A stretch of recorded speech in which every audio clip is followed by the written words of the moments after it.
शेवटपर्यंत माझा आवाज येतोय का? तुम्ही शेवटचे बसले झालं येतोय बा ठीक इथे येतोय म्हणजे मला चांगलं सांगता येईल कदाचित.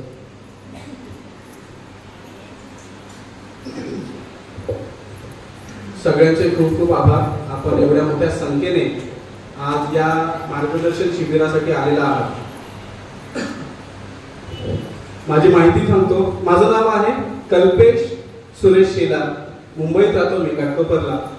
माझा स्वतःचा प्रिंटिंग प्रेसचा व्यवसाय आहे. यासोबत अजून 2 व्यवसाय आहेत जे मी करतोय. प्रिंटिंगचा व्यवसाय गेली 10 वर्ष करतोय. ज्यांनी मला याच्या आधी ऐकलं असेल की त्यांना माहिती आहे की मी सुरुवातीला हेच बोलतो. कुणी कुणी ऐकले माझ्याकडे?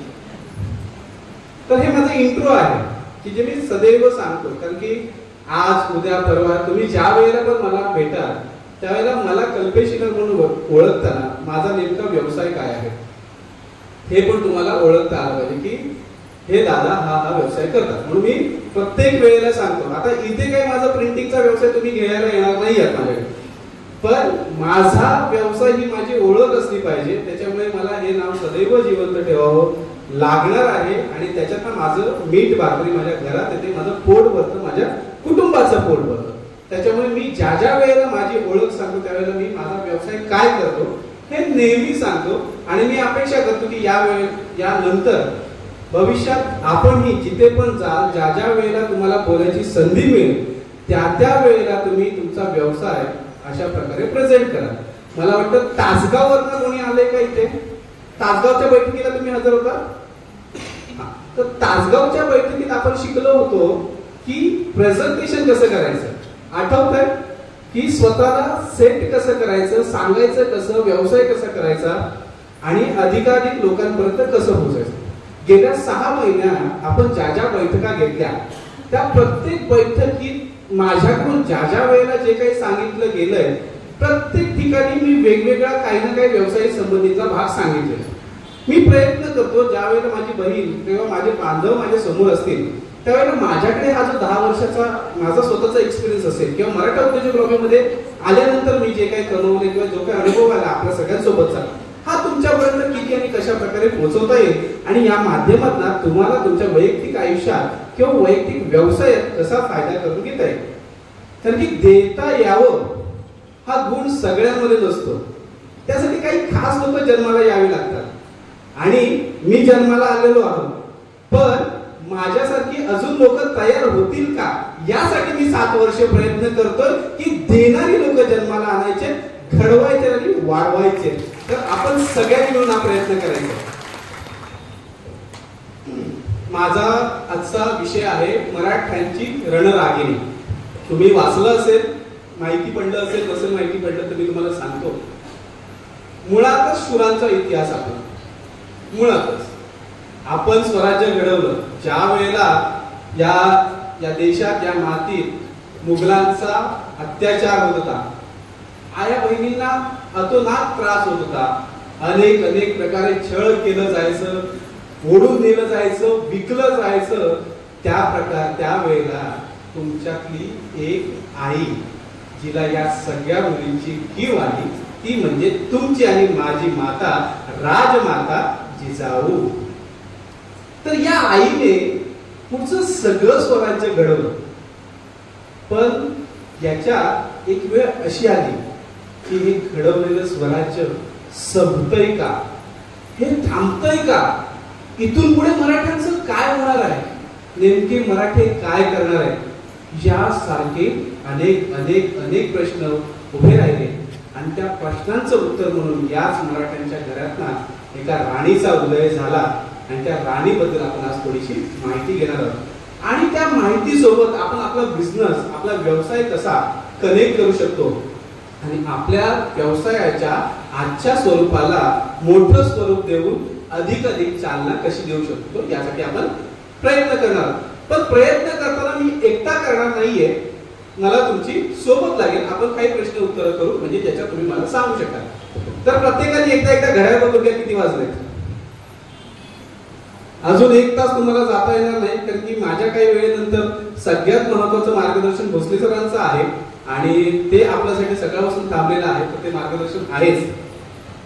तर स्वराज्य घडत असताना स्वराज्याची पायाभरणी करत असताना स्वराज्याला एक एक धक्के लागत होते. पहिला धक्का लागला आपल्याला शहाजी महाराजांचा. 1964 साली शहाजी महाराज आपल्याला सोडून गेले. त्यानंतर दुसरा धक्का लागला छत्रपती शिवाजी महाराजांची पत्नी सईबाई यांचा. ज्या वेळेला स्वराज्यावरती अफजल खान चालून येत होता, आपल्या तुळजाभवानीचं मंदिर तोडलं जात होतं, गाई गुरं आया बहिणींना ओढून नेलं जात होतं, त्यावेळेला छत्रपती शिवाजी महाराजांच्या या पत्नीचा निधन झालं. आणि तरीही त्या गोष्टीला न डगमगता प्रतापगडाची तर कथा तुम्हाला सगळ्यांना माहिती आहे, तर आपण सईबाईंना गमावून बसलो. याच्या नंतर 1674 मध्ये आपल्या राजमाता जिजाऊंना गमावून बसलो. 1680 मध्ये छत्रपती शिवाजी महाराज आपल्याला सोडून निघून गेले. 1689 मध्ये छत्रपती संभाजी महाराजांची हत्या करण्यात आली, निर्गुण हत्या करण्यात आली. त्यांना रत्नागिरीमधून जिथून पकडलं इथपर्यंत घासत आणलं गेलं, त्यांची कातडी सोडली गेली, त्यांची नख सोडली गेली, डोळ्यात त्यांच्या शिंगार भरले गेले, 2 सळया ज्या लाल लाल झालेल्या त्यांनी अशा सळ्याने छत्रपती संभाजी महाराजांच्या डोळ्यात भेगा काढल्या गेलेल्या, त्यांचं रक्त काढले गेलेलं आहे. चामडी सोलपटवल्यानंतर त्याच्यावरती मीठ टाकलं गेलेलं आहे. असे अनेक अत्याचार 40 दिवस सहन केल्यानंतर ज्या दिवशी त्यांचा या शरीरात आत्मा निघून गेला, त्याच्यानंतर त्यांच्या प्रत्येक शरीराच्या अवयवाची तुकडे तुकडे करून 4 दिशांना फेकले गेलेले आहेत. यानंतर काळाला छत्रपती राजाराम महाराज रायगडावरती जेरबंद झालेले होते, तिथून सुटले, ते जिंजीपर्यंत गेले आणि तिथून पुन्हा पन्हाळगडावरती आले.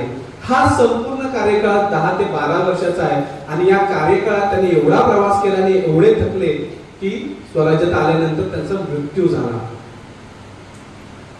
स्वराज्यातले राजे संपले, उरलंच नाही कोणी.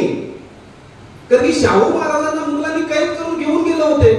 मग छत्रपती शिवाजी महाराजांच्या घराण्यातलं कोणी पुरुष उरलं नव्हतं.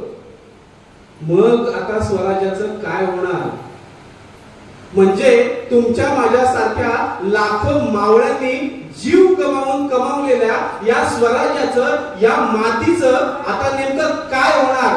कोण सांभाळणार आहे हे सगळं? कोणाच्या मार्गदर्शनाखाली ही सगळी स्वराज्याची रयत सुखरूप राहणार आहे?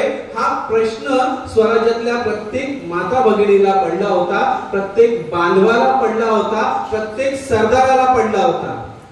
कोण कोण कोण? या प्रश्नाचं उत्तर नव्हतं. याच वेळेला याच मराठ्यांतून रणरागिणी तयार झाली. त्यांचं नाव होतं महाराणी ताराराणी.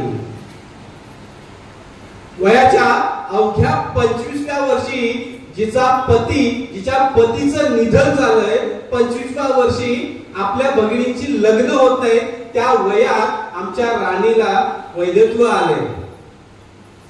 तिच्यासमोर हा पसारा आहे की आता या सगळ्याचं होणार काय, कसं करणार आहे हे सगळं. पण मुळातच मराठ्यांची लीग हरणार आहे का? आपण ऐकलं की ताईंना, जगताताईंना ऐकलं ना? रक्तातच नाही ना आमच्या, ते आमचा डीएनए नाही येतो. हरणं, थांबणं, पळणं शक्यच नाही. मारणं, पळणं, परत मारणं, थांबणं आमच्या रक्तात नाही, आमचा डीएनएच नाही येतो. आजपर्यंत असे किती प्रसंग आले मला सांगा? मुघल आजपर्यंत आलेत का? भरपूर आधीपासून येते. मग कुणी विरोध केला का? नाही. विरोध कुठून झाला? इथून झाला. म्हणजे इथपर्यंत इंग्रज येईपर्यंत फक्त जर कोण लढले असतील तर ते फक्त मराठे आहेत. मग तुमचा आणि माझा डीएनए हाच आहे, आपला डीएनएच मराठा आहे.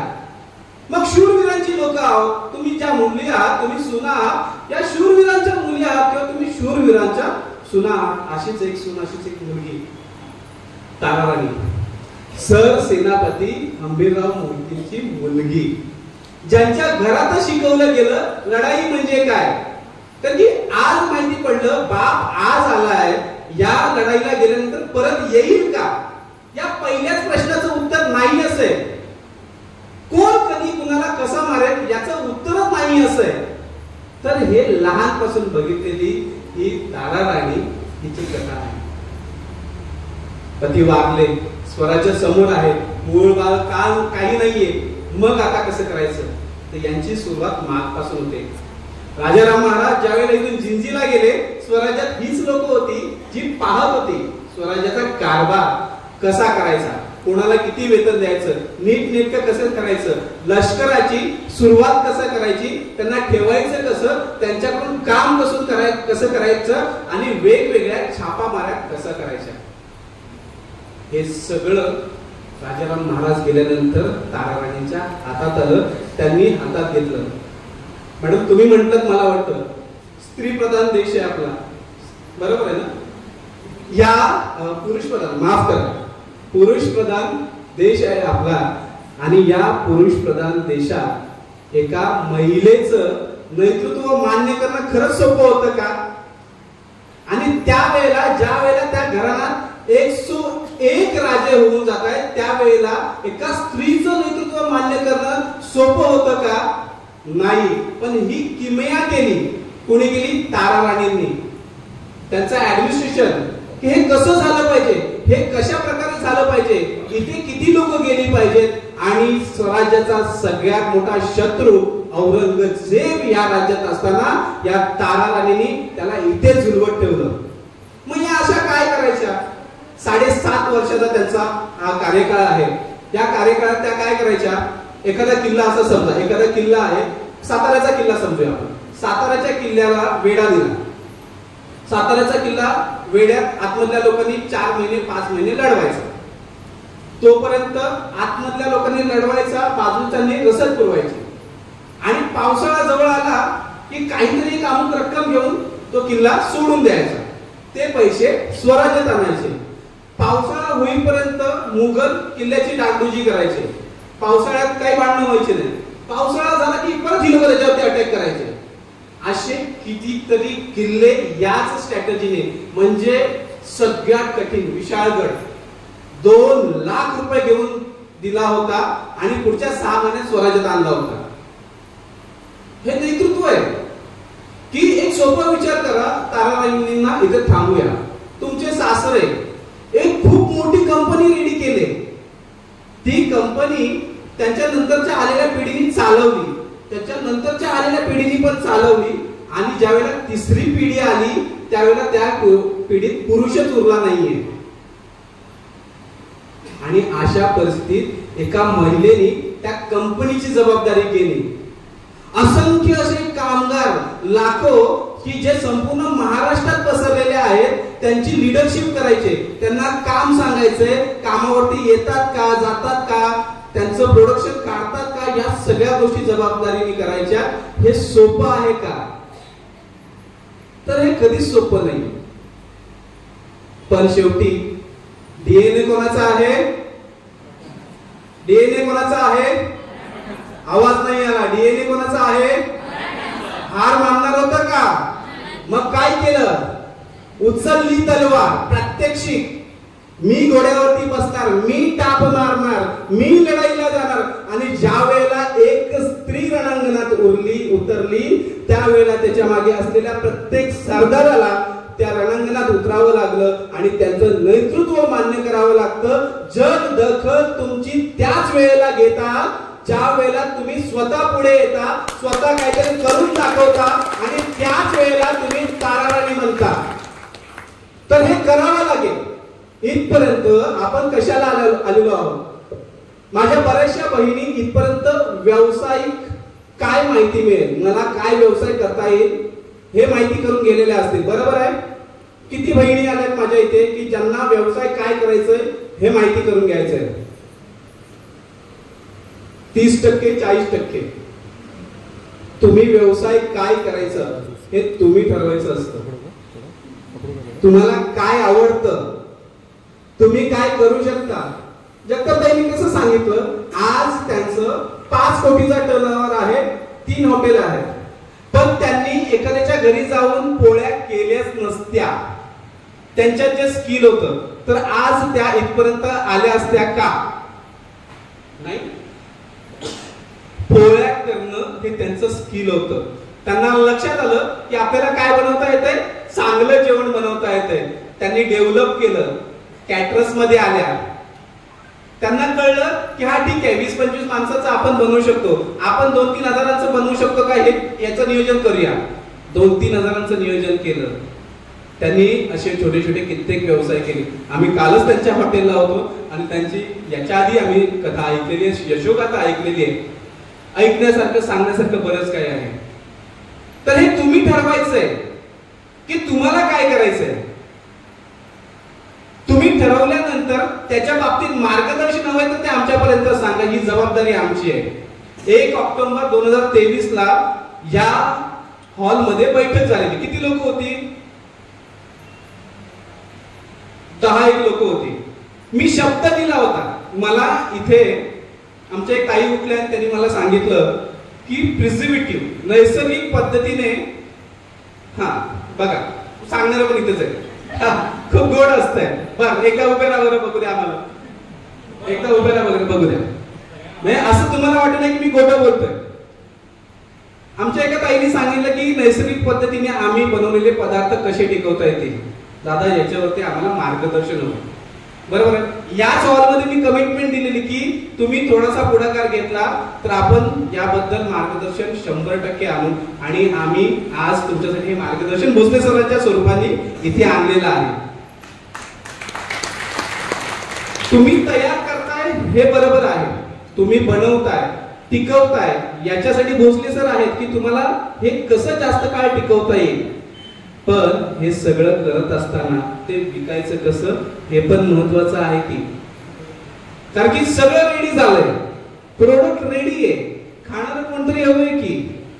सगळ्यांनी पिकवून जमणार आहे का, तर सेल महत्वाचा आहे. मग हा सेल कसा होणार आहे, तर याच्यासाठी तुम्हाला मराठा औद्योगिक लॉबी मदत करेल की तुम्ही प्रोडक्ट तयार करा, त्याची क्वालिटी घ्या, त्याचं रेट ठरवून घ्या. हे सगळं तुम्हाला करायचं. त्याच्यातलं मार्गदर्शन ज्या ज्या वेळेला हवंय त्या वेळेला ऍडमिन टीम पर्यंत ती गोष्ट पोहोचवा.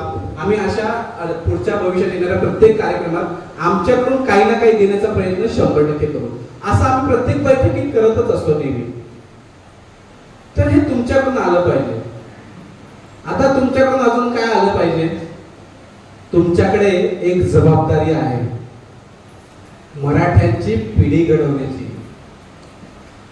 तर मराठ्यांची नुसती पिढी घडवण्याची जबाबदारी नाहीये, मराठ्यांची व्यावसायिक पिढी घडवण्याची तुमची जबाबदारी आहे की जी तुम्ही प्रत्येकाने, माझ्या प्रत्येक बहिणीने आपापल्या खांद्यावर घेऊन पुढे नेली पाहिजे. तुम्हाला खरंच वाटतं का भविष्यात नोकऱ्या आपल्या मुलांना मिळणार आहेत? खरंच वाटतं असं? एज्युकेशन तर आपण आज पण घेतोय, पण नोकऱ्या मिळतील असं वाटतं? मग काय करावं लागेल? काहीतरी विकावं लागेल. हे क्लिअर आहे. कुछ भी बेचो, माती विकली तरी चालेल, 20 रुपये किलो. रोज शेतात जायचं, 50 किलोचं टार्गेट ठेवायचं. ही 50 किलो माती कशी विकली जाईल याचं जरी ठरवलं तरी अमुक एक रक्कम तुमच्या घरात येईल, हे तर कन्फर्म आहे. वाया तर काय जात नाही. मराठा औद्योगिक लॉबीच्या प्लॅटफॉर्मवरती विका. लोक त्या मातीत नेमकं काय आहे हे बघायला म्हणून विकत घेतात. अहो तुम्ही प्रयत्न करून बघा. म्हणजे आमचे एक ओळखीचे सदस्य आहेत, ओळखीचे सदस्य म्हणण्यापेक्षा माझे एक मित्र आहेत, अमेझॉन वरती करवंट्या असतात नारळाच्या सुक्या. त्यांनी बघितलं अरे करवंट्या आहेत नारळाच्या, तर त्याच्या खाली इंग्रजीत असं लिहिलं होतं की या करवंट्या तुम्ही घरात जाळल्यानंतर तुमच्या घरातले सगळे मच्छर गायब होतात, तुमच्या घरात पॉझिटिव्ह एनर्जी येते, असं मस्त सुंदर सुंदर इंग्रजीत लिहिलं होतं. आणि त्याच्याने तो इन्स्पायर झाला जबरदस्त. तो म्हटला म्हणे अरे हे बघ कसलं जबरदस्त आहे. अरे आपल्याच करवंट्या आण 2 नारळ फोड. अरे असं घडी असतं नाही येड्या, मला म्हणलं असं घडी असतं येड्या. हे ते त्यांनी काहीतरी केलं असतं, त्याच्यात काहीतरी टाकलं असतं, त्याच्यात झालं. केली 450 रुपयाच्या 4 करवंट्या. किती रुपयाच्या? किती नारळ आले असं सांगा बरं. 450 रुपयाच्या त्या 4 करवंट्या मागवल्या. 4-5 दिवसांनंतर त्या आल्या आणि त्यांनी उघडल्यावरती जे ऍज ऍक्च्युअल आहे तेच घडणार होतं, तेच घडलं आणि ते तसंच होतं. तर तुमच्यात स्किल हवंय. लोक तुम्ही नेमकं काय विकताय ना हे बघायला म्हणून मागवतात. मला सांगा 450 रुपये ज्याला त्याच्या घरात गेले, त्याच्यात असं समजा 50 रुपयेच कॉस्ट गेले, 50 रुपये कुरिअरला गेले असतील, किती रुपये कमवले बरं? ₹350 कमवले का? कसले? फक्त आयडियाचे. गाईचं शेण विकलं जातं आणि तुम्ही असंच विकून देता. पायाला चप्पल लावली की असं घासताना पुढे निघून जातात आणि त्याची किंमत आहे. हे जरी विनोदाचे भाग असले तरी हे विकलं जातंय. हे तुम्ही कसं विकता याच्यावरती आहे. तर तुम्ही काही पण विकू शकता. मला सांगायचं इतकंच आहे की तुम्ही काही विकू शकता. तुम्हाला जे येतं ते तुम्ही प्रत्येक गोष्ट विकू शकता. फक्त तुमच्याकडे विकण्याची स्किल असली पाहिजे आणि विकण्यासाठी एक चांगला प्लॅटफॉर्म असला पाहिजे. तुमच्याकडे एक गोष्ट असली पाहिजे की तुम्ही जास्तीत जास्त लोकांपर्यंत कसं पोहोचाल आणि आपलं प्रोडक्ट त्या लोकांपर्यंत कसे पोहोचाल हे असलं पाहिजे. तर तुमच्याकडे काही असलं आणि जास्तीत जास्त लोकांपर्यंत पोहोचायचं असेल तर तुमच्याकडे हा प्लॅटफॉर्म आहे. ज्या प्लॅटफॉर्मच्या माध्यमातून तुम्ही संपूर्ण महाराष्ट्रात 5 लाख लोकांपर्यंत पोहोचू शकता जर तुमच्या प्रोडक्ट मध्ये ताकद आहे तर. याच प्लॅटफॉर्मच्या माध्यमातून ज्या वेळेला व्हॉट्सअप वरती आपण येतो त्यावेळी 2.5 ते 3 लाखाची लोक आहेत आपल्याकडे जी व्यावसायिक आहेत आणि जी वेगवेगळे उत्पादनं घेतात, ट्राय करतात. त्यांना योग्य वाटलं तर तुमच्या सोबत असोसिएट्स करतात की तुमचं उत्पादन सांगलीत आहे तर ते मला मुंबईत द्या, पुण्यात द्या, नाशिकमध्ये द्या, अजून कुठेतरी द्या आणि मी तुमचा रिसेलर बनतो. तर तुम्ही ठरवलं पण नसतं की हे उत्पादन मी होलसेल मध्ये विकेल तर तुम्हाला कोणतरी म्हणतं की दादा 100 किलो माती पाठव, मी इथे विकून बघतो, ₹40 जाते का? अशा स्टोरीज होतात आणि हे तुम्ही अनुभवू शकता. पण हे तुम्ही कधी अनुभवू शकता? ज्या वेळेला तुम्ही स्वतः पुढे याल त्या वेळेला. व्यवसाय कोणाला करायचा आहे? कोणाला करायचा व्यवसाय? कोणाला करायचा आहे? पैसे कोणाला पाहिजेत? तुम्हालाच पाहिजेत ना. मला कमिशन देणार आहे का कोणी? नाही. उलट सांगाल ती ₹20 गेली तर दादा त्यांनी ₹10 घेतली म्हणून. माझ्याबरोबर असं बऱ्याचदा होतं. एखादा क्लायंट मी रेफरन्स करतो आणि त्या क्लायंटनी अमुक एक अमाऊंट मध्ये ती डील केलेली असते आणि मग मी विचारतो, बऱ्याचदा असं विचारलं होतं की अरे घेतलं की नाही तुमच्याकडून? तर हा दादा ते ₹50 वस्तू होती ₹30 दिली. मला क्लायंट सांगतो अरे ₹50 प्लस कुरिअर चार्ज पण मी दिले. तर हे असं होतं. आमच्यापर्यंत ही माहिती पोहोचते. आम्हाला तुम्ही किती पैसे कमवता याच्याशी खरंच काही घेणं नाही. आम्हाला काही पडलेले नाही. तुम्ही करोडो रुपये कमवा. पण हे पैसे कमवत असताना आम्ही जो प्रयत्न करतो हा तुमच्याकडून झाला पाहिजे. हा समाज जोडण्याचा प्रयत्न आहे. खरेदी आपल्या माणसांकडून करण्याचा प्रयत्न आहे. कारण की तुमच्यात ताकद आहे हा समाज बदलण्याची. कारण की तुम्ही एक स्त्री आहात, तुम्ही आई आहात, तुम्ही बहीण आहात, तुम्ही बायको आहात, तुम्ही मुलगी आहात. एक पुरुष कितीही धनदानगा, कितीही सक्रिय, कितीही स्मार्ट असला तरी तो एक साईड वे म्हणून आपल्या सोबत असलेल्या स्त्रीचा, ती बहीण, बायको, कोणी असो, तिला एकदा विचारतो की याच्यात काय करता येईल.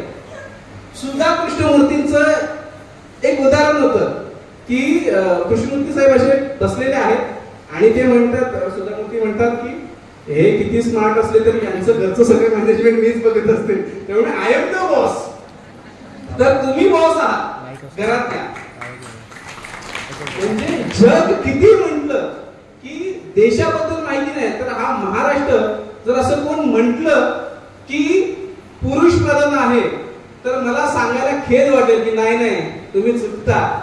आमच्या घरी जाणारे बांधवांचे चेहरे पाहिले की तुम्हाला लक्षात येईल की नाही नाही हा महाराष्ट्र स्त्री प्रधान आहे म्हणून. आणि तुमच्या सगळ्यांचे हसरे चेहरे पाहून मला वाटतंय की नाही हे खरं आहे. हा माझ्या जिजाऊंचा महाराष्ट्र आहे. त्यांनी घडवलं, प्रत्येकाला घडवलं. त्यांनी प्रत्येकाच्या मुळी बाळींबाबत विचार केला. त्याच्यामुळे तुम्ही आणि मी या महाराष्ट्रात, या देशात सुखरूप राहतोय. ज्या ज्या वेळेला या देशात संकट येतात त्यावेळेला महाराष्ट्राकडून मदत घेतली जाते. तर एक घडवलेलं आहे. या मातीत आहे तो गुण. मग तो गुण तुमच्या आणि माझ्या रक्तात नसणार आहे का हो? आणि आपण मराठ्यांची लेकरं आहोत. आपल्या बापाने शिकवलंय जगायचं कसं, त्याच्या लेकाने शिकवलं मरायचं कसं. आणि मग या दोघांमधला सुरुवात आणि शेवटीचा सगळा भाग आपल्याला माहिती असताना आपण का कोणाला घाबरायचं की मी व्यवसाय करायचा किंवा नाही करायचा. तर केलं पाहिजे, ठरवलं पाहिजे. की मी करेन, मी करून दाखवेन, मी यशस्वी होईल, या यशाच्या उंच शिखरावरती जाईल आणि ज्या ज्या व्यक्तीने मला नाव ठेवलं होतं त्याला सांगेन की तू पण माझ्या सोबत चल, मी तुला पण यशाच्या शिखरावरती नेईन. त्याला असं नाही सांगायचं हे बघितलं. आपण समाज घडवायचं काम करायला आलेलो आहोत, एकमेकांना सोबत नेण्याचं काम करायला आलो. मी माझ्या टीमला नेहमी सांगतो की आपण कोणाच्या लिस्ट मध्ये आहे, आपण देणाऱ्यांच्या लिस्ट मध्ये आहे. आणि भगवंत सगळ्यांना देणाऱ्याच्या लिस्ट मध्ये नाही ठेवत. ज्याच्यात उदारता असते, जो देऊ शकतो, एक पाण्याचा ग्लास जो देऊ शकतो, 10 लोक आहेत त्यातला एकच पाण्याचा ग्लास देतो का, भगवंताने त्याच्या मनात ती उदारतावादी पेरलेली असते. तर आपण देणाऱ्यांच्या लिस्ट मध्ये आहोत आणि आपण नसू तर आपण सांगण्याचा प्रयत्न केला पाहिजे. जे आपल्याकडे आहे ते ज्ञान आहे, अमुक आहे, तमुक आहे, अपॉर्च्युनिटी आहे, आपण काय मार्गदर्शन करू शकतो, या सगळ्या गोष्टी आपण आपल्याला दिल्या पाहिजे. आणि आता घेणाऱ्यांच्या लिस्ट मध्ये आपल्याला का जायचंय, कारण की विकत घेताना आपण आपल्या बांधवांचा प्रेफरन्स घेतला पाहिजे. का आपल्या लोकांकडून का खरेदी केली पाहिजे, असा कोणाकडे प्रश्न आहे का? नाहीये? अरे वा, किती हुशार लोक आहेत आमची लोक. नाही, हे खूप गरजेचं आहे. कारण की आज तुम्ही ज्यांच्याकडून खरेदी करणार आहात, भविष्यातला तो तुमचा सगळा सोयरा असेल. काय अडचण आहे तुमची मुलगी कोट्याधीश व्यापाऱ्याच्या घरात घालवण्यात, काय अडचण आहे? तुमचा होणारा जावई कोट्याधीश असण्यात, काय अडचण आहे? तुमची होणारी सून एखाद्या स्टार्टअप फर्मची फाउंडर असण्यात, काय अडचण आहे? काहीच अडचण नाही.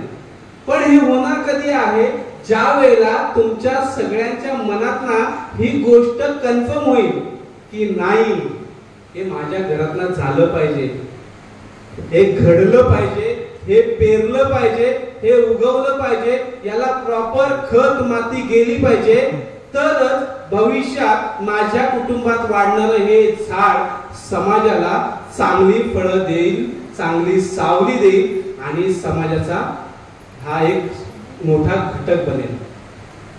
हे केलं पाहिजे की नाही केलं पाहिजे, हे करणं गरजेचं आहे.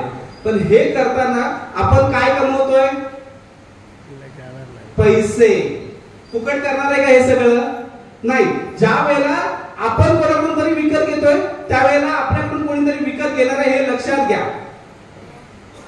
तुम्ही ज्या वेळेला एखाद्याकडून विकत घेता, आम्ही कितीतरी वेळा पाहिलं, आम्ही याच्यातल्या कित्येक गोष्ट पाहिल्या, आमच्याकडे कितीतरी वेळा संपूर्ण महाराष्ट्रात काम करतो. बऱ्याचदा असं होतं की कोणीतरी आमच्याकडे येतं आणि म्हणतो, दादा माझ्याकडून कोणी काही घेतच नाही, मी 6 महिने, मी 3 महिने, 4 महिने, की दादा कोणी घेत नाही. मग आम्ही विचारतो की तुम्ही ह्या 6 महिन्यात जेव्हापासून तुमचा व्यापार करताय किंवा तुम्ही काही पण प्रोडक्ट विक्रीला आणलंय, या एवढ्या दिवसात तुम्ही कोणाकडून काय काय घेतलं, हे कोणाकडून काही मागवण्याचा प्रयत्न केला का? नाही म्हणे, माझ्याकडून कोणी घेतलं नाही, मी कोणाकडून घेतलं नाही. तर हे करणं चूक आहे. मी परत देतो की भगवंत देणाऱ्याला देतो. भगवंत राजालाच का देतो? कारण की त्याला माहिती आहे की जर मी याच्यावरती कृपा केली तर हे सगळं प्रजेपर्यंत जाणार आहे. हा चांगला रस्ता बांधणार आहे, हा स्वच्छ पाणी देणार आहे, हा या प्रजेला लागणारे प्रत्येक गोष्ट करणार आहे. छत्रपती शिवाजी महाराजांना एवढी चांगली लोक का मिळाली असतील सांगा बरं? कारण की विजन प्युअर होतं. माझ्या कंपनीला प्रॉफिट व्हावं, माझं घर चालावं असं त्याच्यात काही नव्हतं. या राज्यात चाललेले आतोनात हाल हे पाहवत नव्हते आणि माझाऊनी त्यांना एक स्वप्न दिलेलं आणि हे स्वराज्याचं स्वप्न घडावं म्हणून ते जगत राहिले आणि शेवटच्या घटकेपर्यंत जगत राहिले. तर इथून जाताना आपल्याला एक गोष्ट घेऊन जायची. काय? खरेदी कोणाकडून? किती टक्के करणार? आता अजून एक छोटं उदाहरण देतो आणि पुढे चालतो. आता इथे बऱ्याच शहरात मी असं पाहिलंय की आपली घरं आहेत. असं कोण आहे इथे ज्याची 1-2 कोटीची घरं आहेत? एखादी पाटलीन बाई, एकच पाटलीन बाई आहे. हा, इट्स ओके. अजून कोणी? 2, 3. 1 कोटीचं घर 3. 300 लोकांमध्ये 3 म्हणजे टक्का किती झाला? 3% पण नाही झाले. पॉइंट मध्ये काहीतरी येईल. आता मी काही गोष्टी सांगतो, त्याच्यातनं मला सांगा. तुमच्या जवळचा भांडी विक्रेता पैसे कमवतो? तुमच्यापेक्षा चांगलं घर आहे? 100% आहे. बर, तुम्ही ज्याच्याकडून कपडे घेता तो व्यक्ती तुमच्यापेक्षा चांगलं घर आहे? 100% आहे. तुमची मुलं ऑफिसची किंवा शाळेची स्टेशनरी घेतात तो विक्रेता आहे? गैर मराठी ज्या ज्वेलर्स कडून तुम्ही आपल्या मुलाबाळांच्या लग्नासाठी सोनं बनवता तो विक्रेता आहे? पण तुमचं घर कोट्यानी नाहीये, पण त्याला कोट्याधीश कुणी बनवलंय की नाही? पण असं विचार करा, हेच पैसे कोट्यांनी आपल्या घरात आले तर कसं वाटेल? म्हणजे ती जुन्या पिक्चर मधली पाटलीन बाई, जिचं असं घर खूप सुंदर असतं, तिच्या इथे अशा 4-5 चाव्या असतात आणि अलमारीमध्ये बरेचसे पैसे असतात आणि पाटील दारात बसलेला असेल तो म्हणतो, मालकीन बाई कोणतरी आलंय बघा, काय लागतंय देऊन टाका. ही वेळ आणायची पाटलांवरती. पाटलांची मिशी जी खाली गेली ना, परत रुपावरती माझ्या इथे असलेल्या प्रत्येक पाटलीन बहिणीच्या इथे तो छल्ला असला पाहिजे आणि त्या छल्ल्यात असलेल्या चावीमध्ये आतमध्ये जी तिजोरी आहे त्यात लाखो पडलेले असले पाहिजेत. हा पाटलीन बहिणीला परत मला जिवंत करायचंय इथे तुमच्या माझ्यासोबत. तर हा प्रयत्न करायचा आहे. हा प्रयत्न तुमच्या सगळ्यांच्या सहकार्याने होणार आहे. मराठा उद्योजक लॉबीने एक पाऊल पुढे टाकलेलं आहे. गरज तुमची आहे, तुम्ही पाऊल टाकण्याचे आहे, व्यवसाय करण्याचे आहे. आपले मुलं बाळ, आपले पती, आपला भाऊ, आपला दीर जो कोणी व्यवसायात येऊ इच्छितो त्याच्या मागे खंबीर उभं राहण्याचे आहे. कारण की आज तुम्ही ज्याच्या मागे खंबीर उभे राहत आहात तो भविष्यातला लखपती, करोडपती असू शकतो. आणि नेहमी पाठबळ देणारा व्यक्ती मोठा असतो. तुम्हाला आठवत असेल की गुरुचं नाव मोठ्या आदराने घेतलं जातं शिष्यापेक्षा. तर हा पाठबळ देणारा व्यक्ती नेहमी गुरुच्या स्थानी असतो. कारण की करणारा ज्या वेळेला तुटतो, सांडतो, मोडतो, डगमगतो त्यावेळेला हा माणूस असतो की तो म्हणतो, घाबरू नको, काय होईल ते होईल, मी तुझ्या सोबत आहे, मी तुझ्या पाठीमागे, अजून एकदा प्रयत्न कर आणि आपण हे यशस्वी करू शकतो. अशी कितीतरी उदाहरणं आहेत. सुधामूर्तींचं आपण उदाहरण मगाशी पाहिलं तर एवढी मोठी कंपनी उभं करायला त्या बाईने मंगळसूत्र विकून टाकलं आणि आज करोडीची मालकी नसली तरी पण त्यांची राहणी कधी तुम्ही बघितली असेल तर एकदम साधी. त्यांच्या बायोग्राफी मध्ये मी वाचलं होतं की वर्षाकाठी काहीतरी 2 ते 3 साड्या घेतात आणि त्या 3 साड्यांमध्ये त्यांना जिथे जिथे बोलवलं जातं त्या 3 ते 4 साड्यांमध्ये त्या जातात. करोडो रुपये तास. पण ते करोडो रुपये मिळवण्यासाठी स्वतःचं मंगळसूत्र विकावं लागलं, विकलं आणि आपल्या नवऱ्याला ते पैसे दिले आणि सांगितलेलं चालू करा. आणि त्या कंपनीचे डायरेक्टर आहेत. तर हे सगळं तुमच्या सोबत होऊ शकतं. पण मगाशी सांगितल्याप्रमाणे, आमच्या सुप्रियाताईंनी सांगितल्याप्रमाणे, तुम्हाला जर आकार घ्यायचा असेल, तुम्हाला जर सोन्याहून पिवळं व्हायचं असेल, तुम्हाला जर ज्वेलर्सच्या दुकानात जाऊन स्वतःची किंमत वाढवायची असेल तर आज रॉ मध्ये तुम्ही जे सोनं आहात तुम्हाला तापावं लागणार, तुम्हाला जळावं लागणार, स्वतःला इजा त्रास करून घ्यावी लागणार, व्हावी लागणार.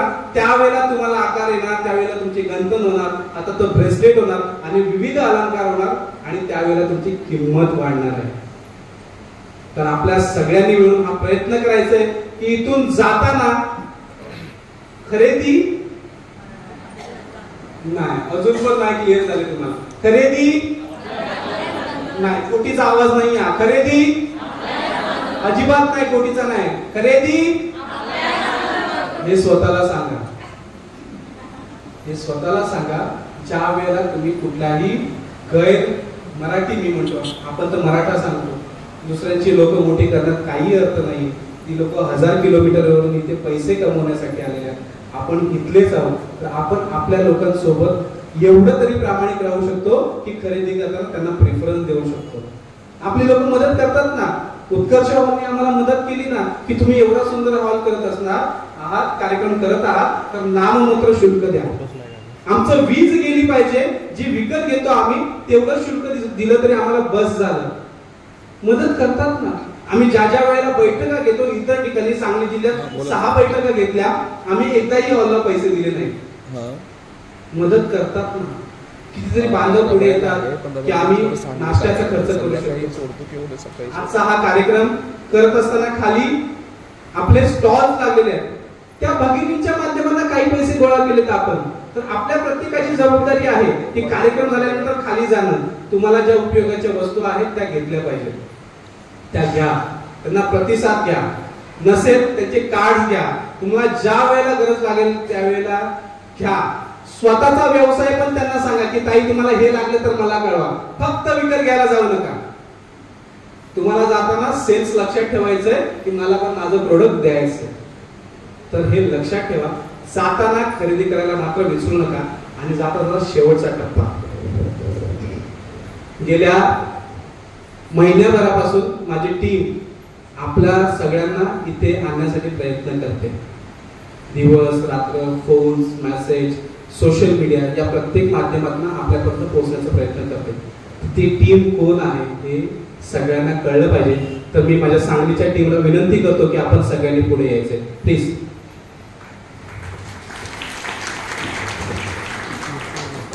काम करत असताना मी एकटा कधीच नसतो. मी फक्त सांगत असतो की हे झालं पाहिजे, हे